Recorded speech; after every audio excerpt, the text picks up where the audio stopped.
আসসালামু আলাইকুম প্রিয় সবুজ প্রেমী ভাই বোনেরা, অনেকেই মাল্টি গ্রাফটিং এর চারা আমাদের কাছে চাচ্ছেন।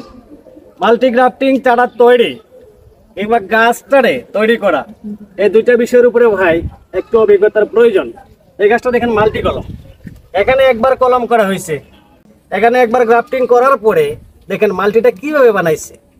এখানে গ্রাফটিং করছে, এখানে গ্রাফটিং করছে, এখানে আরেকটা ভ্যারাইটি গ্রাফটিং করছে, এখানে আরেকটা ভ্যারাইটি গ্রাফটিং করছে, আর এর মধ্যে এই জায়গায় এখানে আরেকটা গ্রাফটিং করছে। মেইন একটা গাছে গ্রাফটিং করছে, তারপরে এর ডালগুলোতে অনেকটা জাত করছে।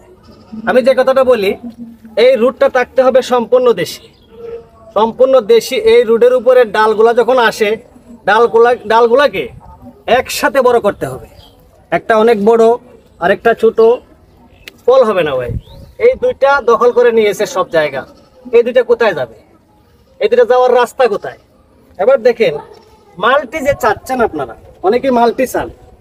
মাল্টি কলমের ভিতরে জাতগুলা নির্ণয় করা অনেকটা জরুরি। এখানে এমন একটা জাত দেওয়া হয়েছে, সারা জিন্দগি ভর মুকুল দেখাবে, মাঝে মধ্যে দুই একটা ফল দিবে।